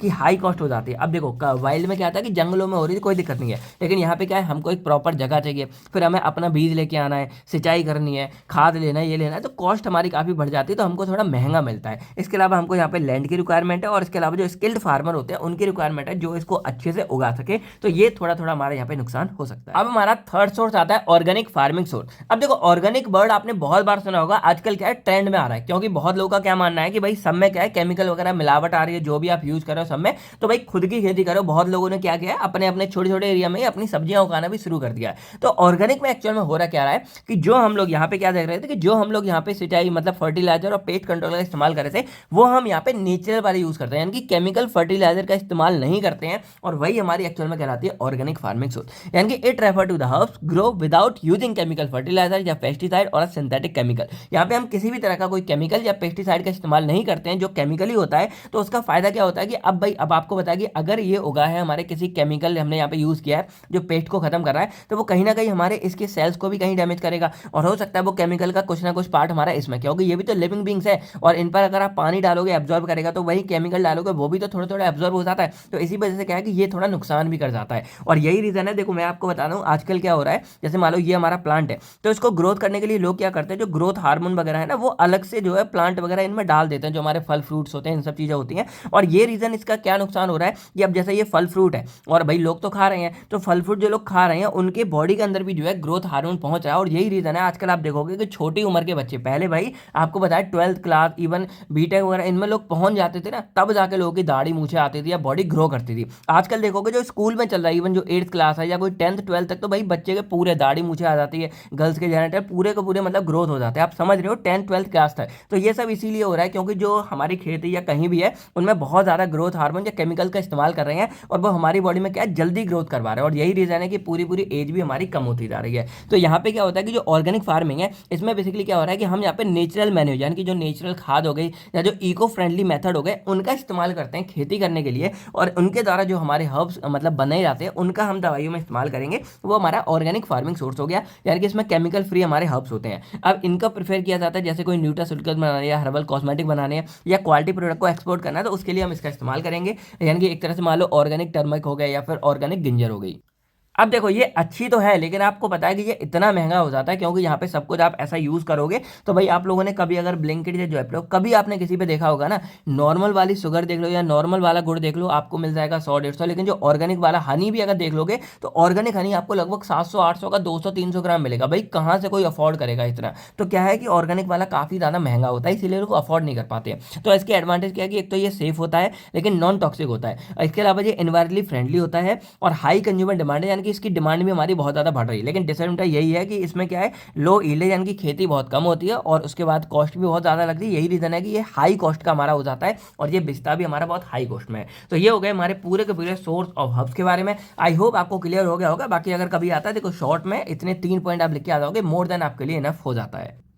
तो अब हमारा यहाँ पे मेन पार्ट आता है, यानी कि मेन क्वेश्चन जो एग्जाम में भी काफी बार आता है, जैसे हमारा selection, identification and authentication of herbal material, और इसके अलावा हमारा processing of herbal raw material. यानी कि देखा जाए तो अब हम कंप्लीट जो है इसके बारे में बात करेंगे। अब देखो मेन हमने क्या क्या देख लिया यहाँ पे, तो हमने पहले सबसे पहले बात कर ली कि हमारा पूरा ये सब्जेक्ट क्या होता है, फिर हमारे रॉ मटेरियल क्या होता है, इसको हमने स्टार्ट किया तो हमने सभी की डेफिनेशन पढ़ ली, और उसके बाद हमने देख लिया कि जैसे मान लो ये प्लांट है उसका सोर्स क्या रहेगा, हमारा कल्टिवेटेड है, वाइल्ड है, या फिर हमारा ऑर्गेनिक फार्मिंग है। और जब हमको मान लो रॉ मटेरियल मिल जाता है, अब हम क्या करते हैं कि अब हमें क्या करना है कि ये जो रॉ मटेरियल है इसका इस्तेमाल करके हमें अपनी फाइनल जो है हर्बल मेडिसिन बनानी है। अब जैसे एग्जांपल मान लो ये हमारी मेडिसिन फाइनल हो गई, ये हमारा रॉ मटेरियल, तो इसका इस्तेमाल करके हमें ऐसे बनाने, तो इसके बीच में कुछ हमारे स्टेप आते हैं, वही हमारे ये पूरे दोनों टॉपिक है। यानी कि ये जो टॉपिक है ना, ये एक्चुअल में हमारे वो बीच के स्टेप हैं जो क्या करेंगे किसी भी रॉ मटेरियल को एक इस तरह की फाइनल मेडिसिन में कन्वर्ट करते हैं। अब क्या होता है, तो हमने जैसे रॉ मटेरियल देख लिया, तो पहले हमने खेती कर ली तभी तो हमें ये पूरा मिला, तो हमें मिल गया। अब इसके बाद हम उसको सिलेक्ट करते हैं कि कौन सा हमको चाहिए। अब सिलेक्शन हम डिफरेंट है बेस पे करेंगे, वो अंदर पढ़ेंगे। देन उसके बाद हम आइडेंटिफाई करते हैं कि जो हम सिलेक्ट करने वाले क्या वो एक्चुअल में सही है, क्या हमको यही चाहिए,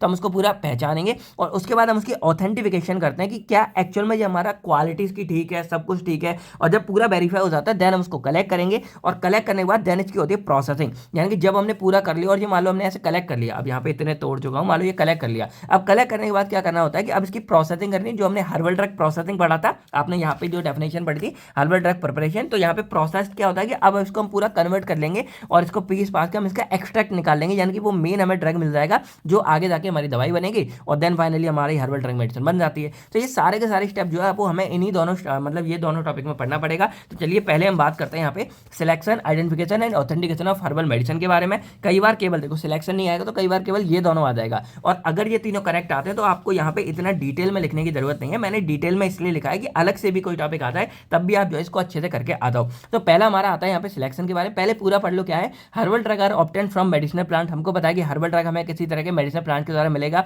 अब इसकी क्वालिटी, सेफ्टी एंड इफेक्टिवनेस कोई भी हर्बल ड्रग की है वो उसके डिपेंड करती है कि उसको हम कैसे सिलेक्ट कर रहे हैं। यानी कि ये जैसे मान लो हम चाहते हैं कि जो हमारा रॉ मटेरियल है इससे हमें हर्बल मेडिसिन एकदम क्वालिटी वाली मिले, तो ये सब ना इन्हीं बीच के स्टेप पे डिपेंड करते हैं, इसीलिए हम इन सबको पढ़ते हैं। यानी कि देखा जाए तो any herbal medicine mainly depend on the correct selection, यानी कि सिलेक्शन अच्छे से करो, आइडेंटिफिकेशन अच्छे से करो, फिर उसकी एक्यूरेट ऑथेंटिकेशन करो, तब ये मिलता है। अब क्या होता है कि अगर इनमें से कोई भी एक आधा स्टेप हमारा रॉन्ग हो गया, यानी कि बीच का कोई भी स्टेप हमारा गलत होता है, तो जो हमारा फाइनल प्रोडक्ट बनेगा, यानी कि जो हमारी मेडिसिन बनेगी, वो हो सकता है कि इनफेक्टिव पड़े, यानी कि अपना यूज ना दिखाए, अनसेफ बने, यानी कि भाई खराब हो, या एडल्ट्रेट, ये भी हमारा हो सकता है। तो इसीलिए हमें जो है इन सब पे ध्यान देना होता है। तो हमारे यहाँ पे पहला स्टेप आता है सिलेक्शन ऑफ हर्बल ड्रग। अब देखो सिलेक्शन में क्या होता है कि हम कौन सी दवाई की मतलब कौन सी बीमारी की दवा बनाने वाले हैं या किस कंडीशन के लिए हम यहाँ पे ढूंढ रहे हैं, वो हमारा कहलाता है सिलेक्शन। कि हमें जो सिलेक्ट करने हर्बल की, जैसे मान लो हमारे 2-3 है, ये है, तो हमें ये सिलेक्ट करना है कि हमें जो अपनी दवाई बनानी है और ये तो मान लो दवाई बनानी है, तो इसके लिए कौन से वाले प्लांट से हम यहाँ पे पौधा लेंगे, वो हमारा कहलाता है सिलेक्शन में।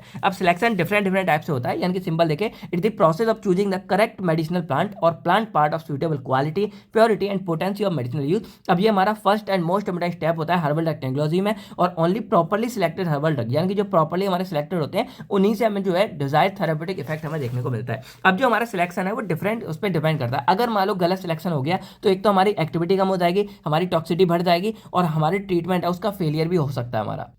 तो ये जो सिलेक्शन है ये इंश्योर करता है कि जो हमारा हर्ब है वो करेक्ट है, सेफ है और उसमें एडल्ट्रेशन वगैरह नहीं होगी और एक्यूरेसी हमारी अच्छी होगी। तो यहाँ पे डिफरेंट टेक्निक है। तो यहाँ पे हमारी पहली आती है बोटेनिकल टेक्निक। अब देखो बोटेनिकल टेक्निक का मतलब क्या है, आपने जो बोटेनिकल साइंस आपने देखा होगा वो हमारी होती है स्टडी ऑफ प्लांट, यानी कि प्लांट के बारे में जो स्टडी करते हैं। और प्लांट के बारे में स्टडी क्या होता है, जैसे आपने फार्माकोग्नोसी में पूरा पढ़ा था कि ये प्लांट है, इसका हमारा साइंटिफिक नेम क्या है, इसके अलावा ये कौन सी फैमिली से बिलोंग करता है, जैसे कोई एक्सी या कोई हमारी थीसी है, तो ये हमारी उसकी डिफरेंट फैमिली थी, और उसके बाद बायोलॉजिकल सोर्स क्या है, कहाँ से मिलते हैं, और डिफरेंट सोर्स के बेस पे। यानी कि देखा जाए तो यहाँ पे जो बॉटनिकल टेक्निक है इसमें हम जो हमारा प्लांट है उसकी पूरी स्टडी, उसके साइंटिफिक नेम, उसके जीनस और स्पीशीज, यानी कि कौन सी फैमिली बिलोंग करता है, उस बेस पे डिसाइड करते हैं। अब उसी बेस पे हम क्या करेंगे, यहाँ पे सिलेक्ट करेंगे। जैसे मान लो ये हमारे एक अलग फैमिली से, ये अलग है, जैसे आपने वो सेना सुना होगा, तो एक इंडियन सेना होता है, एक अलेक्जेंडर सेना होता है, तो हमको जो अच्छा चाहिए होता है हम उसी का इस्तेमाल करते हैं उसके साइंटिफिक नेम पे। तो ये हमारा हो जाएगा बोटेनिकल सेना। अब जैसे मान लो कैसिया एंगस्टिफोलिया है, तो ये हमारा सेना का है, तो कौन सा हम यहाँ पे इस्तेमाल करेंगे वो हमारा कहलाता है बोटेनिकल टेक्निक।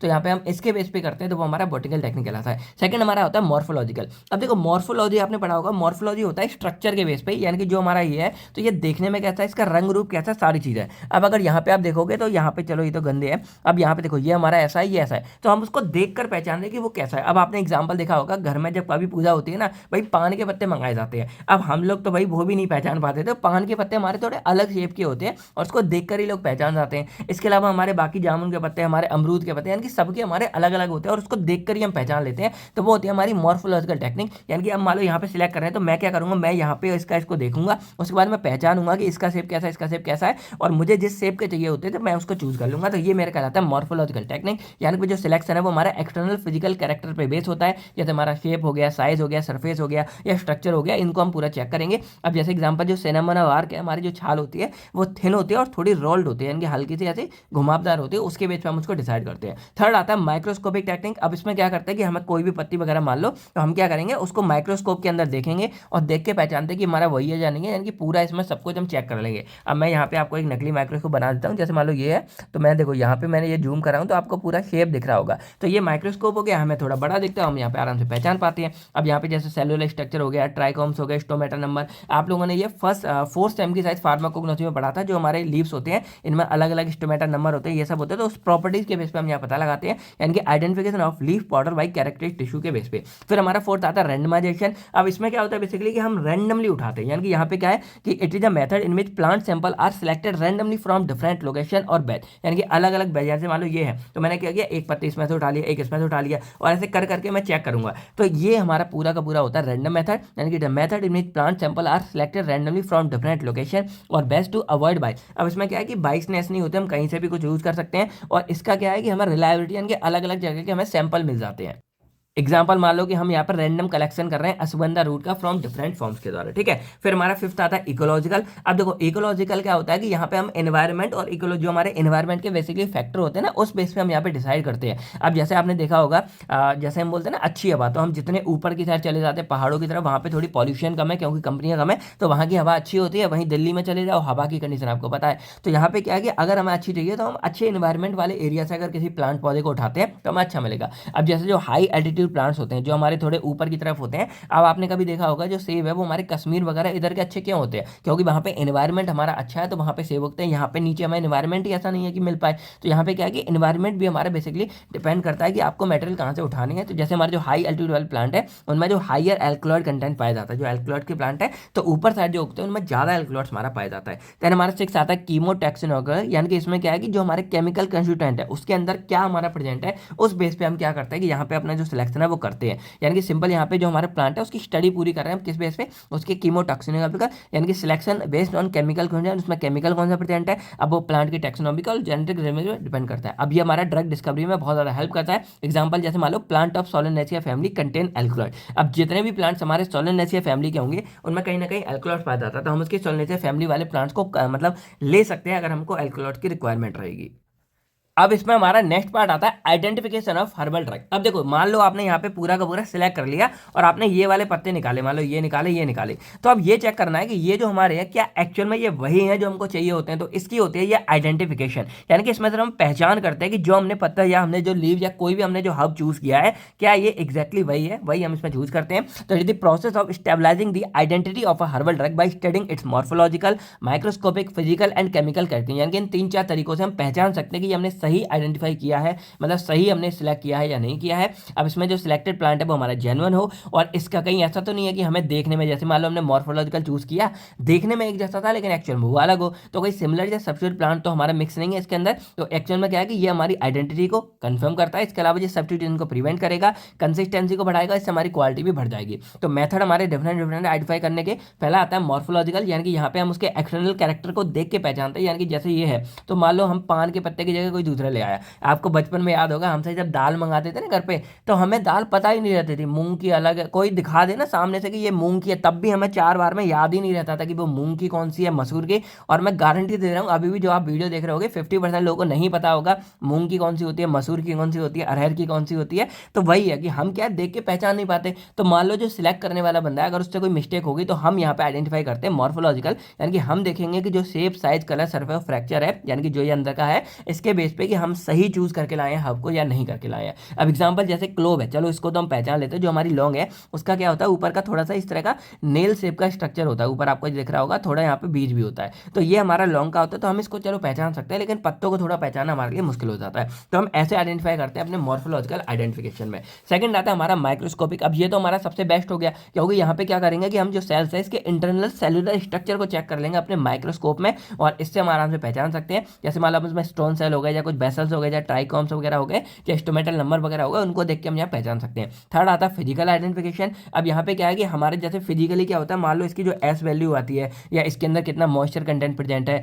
या इसमें कितना एक्सट्रैक्टिव वैल्यू होती है, यानी कि जब इसके अंदर से हमारा कैसा क्या है, तो ये हमारी फिजिकल एवेल्यूशन या फिजिकल आइडेंटिफिकेशन कहलाती है। फोर्थ आती है केमिकल आइडेंटिफिकेशन। अब इसमें हम ये देखते हैं कि एक्चुअल में ये है, मान लो हमने इसके करके देखा कि इसके अंदर कौन सा हमारा एक्टिव कंस्टिट्यूएंट निकला है, और वही हमारी केमिकल टेस्ट के द्वारा, यानी कि हम इसके अंदर ये देखते हैं कि क्या वही निकला जो हमको चाहिए था, था तो ऐसे हम पहचानते हैं, यानी कि कलर की रिएक्शन हो गई या मार्कर कंपाउंड हो गए। इसके बाद हमारी क्रोमेटोग्राफी आइडेंटिफिकेशन में क्या है कि हम टीएलसी, एचपीटीएलसी और केमिकल फिंगरप्रिंट यानी कि एचपीटीएलसी इन सब का इस्तेमाल करके हम पहचान सकते हैं कि ये हमारा वही है या नहीं है। तो ये हो गया हमारा आइडेंटिफिकेशन ऑफ हर्बल ड्रग। अब लास्ट हमारा इसमें पार्ट आता है ऑथेंटिफिकेशन ऑफ हर्बल ड्रग।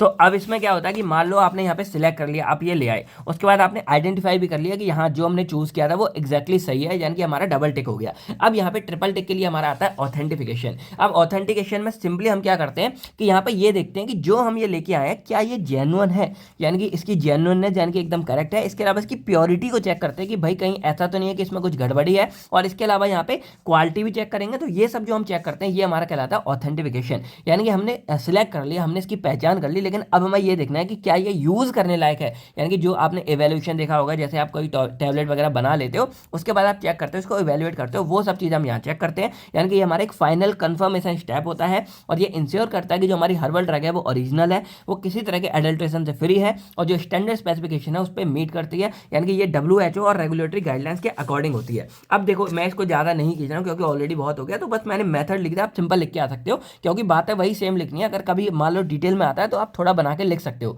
अब जैसे पहला हमारा है फार्माकोग्नोस्टिक ऑथेंटिफिकेशन, यानी कि इसमें क्या करेंगे, जो भी हमारा ये है तो उसकी मॉर्फोलॉजिकल और माइक्रोस्कोपिक इवैल्यूएशन करते हैं। देखो पहले हम पहचान कर रहे थे, लेकिन यहाँ पे हम इवैल्यूएशन करते हैं कि क्या एक्चुअल में ये जेन्युइन है, इसके अंदर कुछ हमारा प्रेजेंट तो नहीं, ये सारी बातें हम करते हैं। सेकंड आता है केमिकल ऑथेंटिफिकेशन। अब इसमें जो मार्कर कंपाउंड होते हैं, जैसे मान लो हम यहाँ पे जो आपने रेडियो एक्टिव आइसोटोप के बारे में पढ़ा था जो फर्स्ट यूनिट में फार्माकोग्नोसी में, वो फंडा हो गया। या इसके अलावा आप कुछ केमिकल टेस्ट वगैरह परफॉर्म कराते हो तो उससे आप इसकी क्वालिटी वगैरह को चेक करोगे, वो हो गया। और इसके अलावा हम इसकी क्वांटिटेटिव एस्टिमेशन भी कर सकते हैं जो हमारी यूवी स्पेक्ट्रोस्कोपी होती है उसकी मदद से। देन यहाँ पे बायोलॉजिकल ऑथेंटिफिकेशन में क्या करते हैं कि हम यहाँ पे पूरा का पूरा इसकी एक्टिविटी, जैसे मान लो ये था तो हमने इसको जो जैसे बायोएसे वगैरह आपने देखा होगा तो कुछ टेस्ट वगैरह परफॉर्म करेंगे इसके एक्टर को निकाल के कि क्या बॉडी में जाके ये अपना असर सही दिखा रहा है या नहीं दिखा रहा है, वो हमारी फार्माकोलॉजिकल एक्टिविटी टेस्टेड हो जाती है। अब इससे थेरेपेटिक एक्शन हमारा कंफर्म हो जाता है। और लास्ट आता है डीएनए फिंगरप्रिंटिंग। अब आपको बताया कि कोई भी जो हमारा प्लांट है या कुछ ऐसा है, जैसे आपने एचपीटीएलसी जो आपने क्रोमेटोग्राफी के आगे पढ़ा था उसमें एक फिंगरप्रिंट निकलता है। उसका फायदा क्या होता है कि कोई भी अगर मान लो हमारी मटेरियल है तो हर किसी के लिए जो वैल्यू हमारी निकल के आती है वो एकदम अलग होती है, उसका फिंगरप्रिंट हमारा अलग होता है,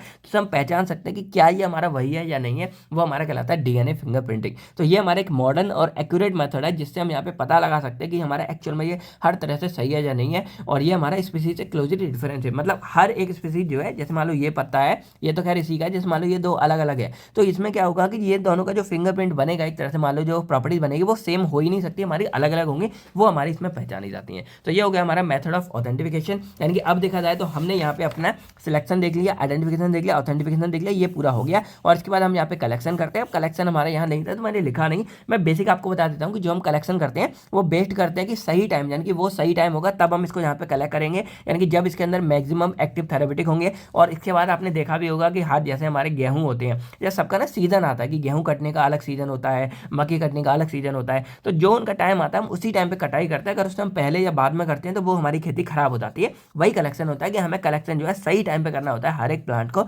उसके टाइमिंग के अकॉर्डिंग। तो अब हमारा लास्ट पार्ट आता है processing of herbal raw material, और ये हमारा सबसे इंपॉर्टेंट पार्ट है, यानी कि एग्जाम में इसके आने के चांस बहुत ज्यादा होते हैं। ठीक है, तो अब यहाँ पे प्रोसेसिंग एक्चुअल में क्या होता है, तो वही मैं आपको बोल रहा था। जैसे मान लो ये हमारी मेडिसिन है और हम क्या करें, कंप्लीट पढ़ रहे थे, तो ये मान लो हमारा हर्बल है और इसको इस मेडिसिन में कन्वर्ट करने के लिए बीच के बहुत सारे स्टेप होते हैं, वही हम पढ़ते हैं प्रोसेसिंग के अंदर।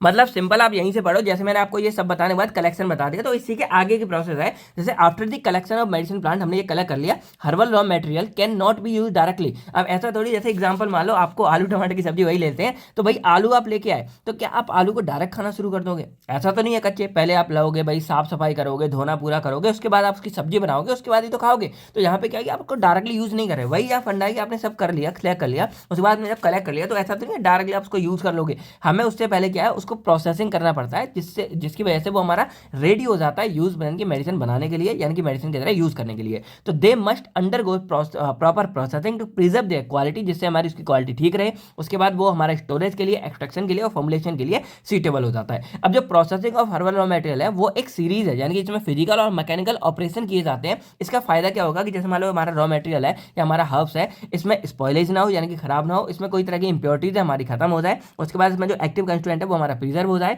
और इसकी स्टेबिलिटी और सेल्फ लाइफ हमारी बढ़ जाए। अब अगर मान लो जो प्रोसेसिंग हमारी अच्छी नहीं होती है तो हमारे जो एक्टिव कंस्टिट्यूएंट है वो हमारा लॉस हो जाएगा, माइक्रोबियल कॉन्टामिनेशन हो सकती है और थेरेपेटिक इफेक्ट एक्टिविटी हमारी कम हो सकती है। तो processing of herbal raw material is defined as the various treatment, यानी कि एक तरह से इसको डिफाइन करेंगे तो processing of herbal raw material is defined as the various treatment, यानी कि बहुत सारे ट्रीटमेंट होते हैं apply to crude herbal material, यानी कि इन पे अप्लाई किए जाते हैं ऑफ्टन कलेक्शन, यानी कि आफ्टर कलेक्शन के बाद to maintain its quality, purity, safety and medicinal value को करने के लिए। अब ये हमारे बेसिकली दो टाइप के होते हैं, यानी कि पहले होती है हमारी प्राइमरी प्रोसेसिंग, दूसरी होती है सेकेंडरी प्रोसेसिंग, और दोनों ही काफी इंपॉर्टेंट है। पहले हम बात करते हैं प्राइमरी प्रोसेसिंग के बारे में। अब ये क्या होता है कि ये इमीडिएटली, यानी कि जैसे आपने कलेक्ट किया उसके तुरंत बाद ही आपको ये करना पड़ता है, और इसी के लिए मैंने ये इतने सारे पत्ते रखे थे जो आधे तो शायद खत्म भी हो गए। तो it include the basic and essential treatment given to herbal raw material immediately after collection, यानी कि कलेक्शन के बाद तुरंत हमें ये देना पड़ता है जिससे हम उसको ड्राई और स्टोरेज के लिए तैयार कर सके। अब इनका मेनली फोकस क्या होता है, क्लीनिंग को, डिटॉक्सिफिकेशन को और मॉइस्चर रिमूवल को। अब इसमें कौन कौन से स्टेप होते हैं, इसमें हमारा सबसे पहला आता है गार्बलिंग।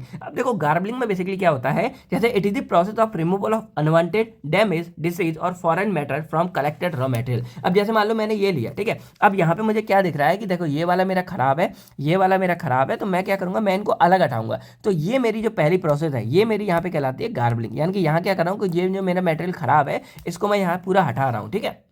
मतलब सिंपल देखा जाए तो क्या है, it is the process of removal of unwanted, यानी कि जो हमको चाहिए नहीं, डैमेज यानी कि जो खराब हो चुका है, जैसे देखो यहाँ पे ये कीड़े पूरे लग चुके हैं तो इससे मैं दवाई नहीं बना सकता, फिर कोई डिजीज लग गई या कोई फॉरेन मैटर है, यानी कि मान लो यहाँ पे कुछ ऐसा है जो मुझे नहीं चाहिए, मान लो ये है तो ये फॉरेन मैटर हो गया, तो इन सबको मैं यहाँ पे कलेक्टेड किए हुए हर्बल रॉ मटेरियल जो हटाता हूँ वही मेरा गार्बलिंग कहलाता है। अब इससे क्या होगा, देखो अब यहाँ पे देखा जाए तो लगभग मेरे ये थोड़े थोड़े ठीक लग रहे हैं, इसको मैंने हटा दिया तो यही मेरी हो गई। अब पर्पज क्या है, प्योरिटी हमारी बढ़ जाएगी, हमारे जो स्टोन हो गए, सॉइल हो गए, इंसेक्ट हो गए, ये हमारे हट जाएंगे और एक अपीयरेंस हमारी अच्छी हो जाएगी, क्वालिटी हमारी बढ़ जाएगी। अब एग्जांपल जैसे हमारे जो तना वगैरह मान लो ये मुझे केवल पत्ती चाहिए तो मैं क्या करूंगा, इसको यहाँ और ऐसे मैं इसको निकाल लूंगा, तो ये जो तो मैंने निकाले ये मेरे बढ़िया निकल के आ गया, बाकी सबको मैंने हटा दिया, तो यही मेरी गार्बलिंग कहलाते हैं। इनकी रिमूवल ऑफ स्टेम, सैंड, कोई मिट्टी हो गया, ब्रोकन पीस हो गया या क्रूड ड्रग हो गया, उसको यहाँ पे हटाना हमारा गार्बलिंग कहलाता है। सेकंड हमारा कहलाता है वॉशिंग। अब वॉशिंग में क्या है, जैसे मान लो ये है तो यहाँ पे क्या है, थोड़ी थोड़ी मिट्टी लगी हुई है, हर तरफ आपको दिख रही होगी थोड़ी मिट्टी, और इसीलिए मैंने नहीं हटाई थी कि अब यहाँ पे आपको बता सकूँ। तो जैसे कहीं कहीं थोड़ी मिट्टी लगी है, इनके हमारे गंदे हैं, तो वॉशिंग में क्या होता है कि it is the process of cleaning herbal material with water to remove their dirt,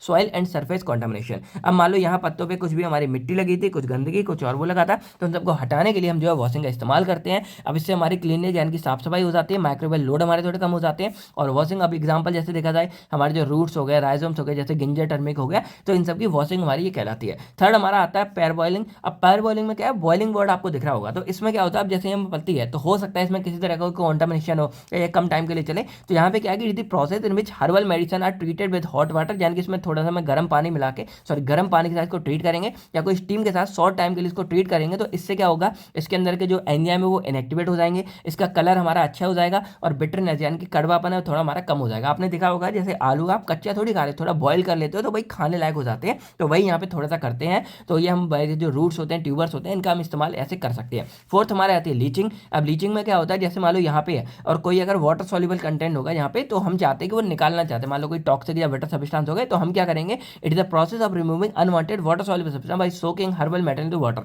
हमने ऐसे पानी में थोड़ी देर के लिए रख दिया, तो जो क्या करेगा, जो ऊपर की गंदगी हो गई या कुछ भी पानी वगैरह हो गया, तो ये हमारा, आपने कभी देखा होगा कपड़े जब हम धोने जाते हैं तो धोने से पहले हम उसको सर्फ में डाल देते हैं, भिगो के रख देते हैं, तो इसका फायदा क्या होगा, गंदगी हमारी फूल जाती है, फूल के बाहर आ जाती है, देन हम ऐसे हाथ मारेंगे ना वो गंदगी बाहर निकल जाती है। वही फंडा हम यहाँ करते हैं कि हम इसको थोड़ा सोक करने के लिए पानी में रख देते हैं, जो इंप्योरिटी हो गए, बेटर सब्सटेंस हो गए, ये हमारे निकल जाते हैं और इससे हमारी सेफ्टी और क्वालिटी हमारी बढ़ जाती है। अब जैसे लीचिंग ऑफ एकोनाइट की हम लीचिंग करते हैं जिससे हमारी टॉक्सिसिटी कम हो जाती है। फिफ्थ आता है ड्राइंग, यानी कि अब हमने ये सारे काम कर लिए, तो अब इसके बाद क्या होता है, हमें ये थोड़ा सुखाना पड़ता है, क्योंकि अगर इसमें मॉइस्चर, क्योंकि मॉइस्चर में हमने डाला था, धोया था, पानी में रखा था, तो अगर मॉइस्चर हमारे रहेंगे तो आपको बताया कि हमारी माइक्रोबियल ग्रोथ बढ़ सकती है, तो उसको प्रिवेंट करने के लिए हम इसको ड्राई करते हैं, सुखाते हैं, इससे हमारी माइक्रोबियल की ग्रोथ, स्पॉलेज हमारी कम हो जाती है। अब इससे हमारी सेल्फ लाइफ बढ़ जाएगी, एंजाइमेटिक डिग्रेडेशन हमारा कम हो जाएगा। अब एग्जांपल देखा जाए, पहला होता है सन ड्राइंग, यानी कि धूप में सुखा रहे हैं, फिर हमारा शेड होता है, शेड मतलब मान लो छाव में, जैसे कपड़े कभी आपने देखा होगा धूप नहीं निकलती है तो हम कमरे में डाल देते हैं, उससे भी सूख जाते हैं। देन हॉट एयर यानी कि गर्म हवा से या वैक्यूम ड्राई भी हम कर सकते हैं, जो हमारे हीट में खराब हो सकते हैं। अब जैसे हमारी कोई लीव्स या फ्लावर है जो मान लो वॉलेटाइल है, जो हमारे धूप में उड़ सकते हैं ऐसे, तो हम उसको क्या करेंगे, शेड ड्राई करते हैं।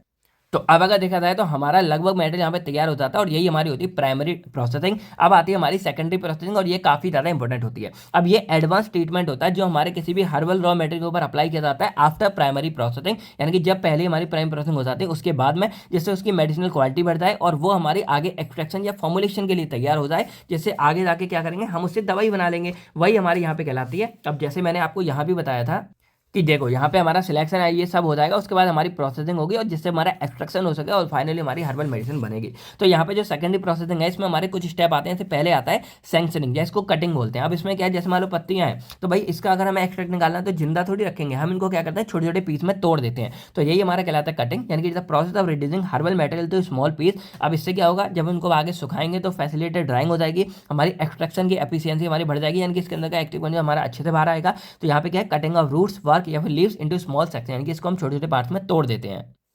तो ये आप देख सकते हो मैंने मान लो इनको बहुत ज़्यादा छोटे छोटे पार्ट्स में तोड़ दिया। अब यहाँ पे आती है एजिंग यानी कि स्वेटिंग। अब इसमें क्या करते हैं कि जो हमारा हर्बल मटेरियल है, जैसे मान लो जो हमने रखा उसको हम किसी तरह की हीप में या कोई मॉइस्ट कंडीशन में रखते हैं कुछ टाइम के लिए। जैसे मान लो ये हमारा, कभी आपने देखा होगा गाँव में जो भूसे का डरिया होता है तो उसमें कुछ चीज़ें रख देते हैं, तो ऐसे करके हमारी क्या है इनकी ग्रो यानी कि फर्मेंटेशन प्रोसेस बोलते हैं, अच्छे से हमारी ग्रो कर जाती है। तो इसमें जो केमिकल चेंज होना होता है वो हो जाता है, हमारी एरोमा और क्वालिटी हमारी बढ़ जाती है। अब एग्जाम्पल आपने अचार का देखा होगा, तो जब अचार बनता है ना तब इतना बढ़िया नहीं होता, लेकिन अचार को जब पूरा रख के और तेल वगैरह करके उसको रख देते हैं कुछ टाइम के लिए, तब धीरे धीरे अचार का जो फ्लेवर, खुशबू, एरोमा, क्वालिटी सब कुछ आता है ना, वो बढ़िया बनता है एकदम। अब जैसे यहाँ पे वेनिला पॉट की जो स्वेटिंग कराते हैं, यानी कि ऐसे भिगो के रख देते हैं, वो हमारा ऐसे होता है। देन थर्ड हमारा आता है बेकिंग रोस्टिंग, यानी कि यहाँ पे क्या होता है कि अब ये जो हमारा हर्बल मटेरियल है इसको हम कंट्रोल टेम्परेचर में क्या करेंगे, थोड़ा रोस्ट करते हैं, एक तरह से यहाँ पे गर्म करेंगे, हीट प्रोवाइड करेंगे। अब इससे क्या होगा, जो मॉइस्चर है वो हमारा खत्म हो जाएगा, स्टेबिलिटी हमारी बढ़ जाएगी और केमिकल कंस्टेंट हमारा थोड़ा बहुत मॉडिफाई हो जाता है जो हमको चाहिए। अब जैसे जो हमारे सीड्स होते हैं आपने देखा होगा, उसको रोस्ट करते हैं। अब जैसे कभी हम दलिया बनाते हैं, दलिया को ना थोड़ा सा हम रोस्ट कर देते हैं, जिससे पहले हम उसको पूरा बनाते हैं,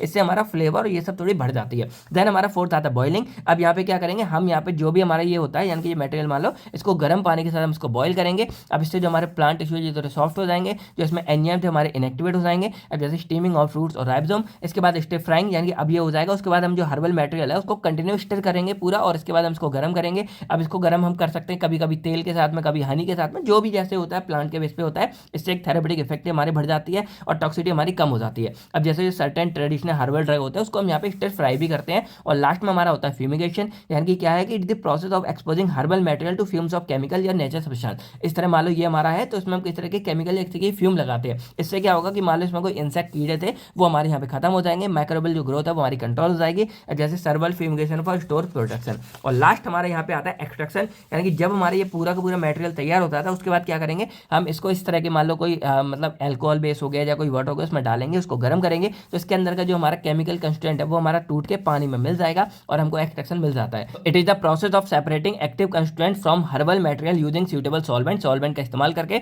अब ये हमने पहले ही फार्माकोग्नोसी में अच्छे से पढ़ लिया था। तो ऑब्टेन कंसंट्रेटेड मेडिसिनल कंपाउंड, बाद में उसको जला जला के हमें कंसंट्रेटेड प्रोडक्ट मिल जाता है। अब जैसे हमारे मैचुरेशन हो गया, परकोलेशन हो गया, चॉकलेट एक्सट्रैक्शन हो गया, या हमारे जो मॉडर्न मेथड हो गए जैसे माइक्रोवेव वाला, ये सब होते हैं। तो ओवरऑल देखा जाए तो हमारी इंपॉर्टेंट क्या होती है प्रोसेसिंग जो हम पूरा करते हैं कि हमें एक तो एक्टिव कंस्टेंट को हम प्रिजर्व करके रख सकते हैं अच्छे से, जब हमको चाहिए हम दवाई बना सकते हैं। देन यहाँ पे उसकी स्टेबिलिटी एंड सेल्फ लाइफ हमारी बढ़ जाती है। इसके अलावा हमारी कॉन्टामिनेशन कम हो जाती है और हमारी सेफ्टी एंड एफिकेसी काफ़ी अच्छी यहाँ पे हो जाती है। तो अब अगर देखा जाए तो हमने प्रोसेसिंग वाला पार्ट अच्छे से कवर कर लिया। थोड़ा लेंदी है क्योंकि ये इंपॉर्टेंट है इसीलिए ऐसा कराया है। तो अगर सिंपल देखा जाए हमारी दो प्रोसेस थी, प्राइमरी सेकेंडरी। प्राइमरी में हम तुरंत कलेक्शन की बात करते थे और इसमें सबसे पहले हम ये पूरा जो इधर का सब हमने पार्ट हटा दिया, फिर हमने यहाँ पे वॉश कर लिया यानी कि अच्छे से धो लिया, मिट्टी वगैरह पूरा साफ हो गया। फिर थोड़ा बॉयल यानी कि हल्की से स्टीम और हॉट वाटर रखेंगे तो ये थोड़ा सॉफ्ट और थोड़ा अच्छा हो जाएगा, एंजाइम ये सब हमें इनएक्टिवेट हो जाएंगे। फिर इसको हम पानी के बाद दोबारा पानी में डिजोल्व करेंगे हल्का सा, तो इसकी जो सारी गंदगी वगैरह वो निकल जाएगी। और ड्राइंग में हम इसको बाद में सुखाते हैं जिससे ये पूरा एंजाइम ये डिग्रेड वगैरह बच जाए। और उसके बाद हम सुखाने के तरीके हो गए। देन सेकेंडरी में क्या करते हैं, अब इसको पूरा तैयार करते हैं जिससे हमारा ड्रग बन सके। तो पहले हम इसको छोटे पार्ट में कन्वर्ट करेंगे। देन इसकी स्वेटिंग, यानी कि अगर मान लो कोई, ये ऐसा नहीं होता कि हर एक ड्रग के लिए सेम होता है, मान लो किसी को हमें चाहिए कि केमिकल चेंज ये सब हो तो हम यहाँ पे एजिंग करते हैं। उसके बाद यहाँ पे हमें बेकिंग यानी कि उसको थोड़ा रोस्ट करेंगे और ये सारे काम अच्छे हो जाएंगे। देन उसको बॉईल करेंगे और उसके बाद उसको स्टिर फ्राइंग करेंगे। फिर यहाँ पे फ्यूमिगेशन, अब देखो जो हमारा जरूरी है उसके लिए करते हैं, ऐसा नहीं है हर एक में हम सेम करेंगे। मान लो जैसे कोई ड्रग है इसका सिंपल काम चल गया तो हम इसको डायरेक्टली पानी पानी में डाल के कर देंगे।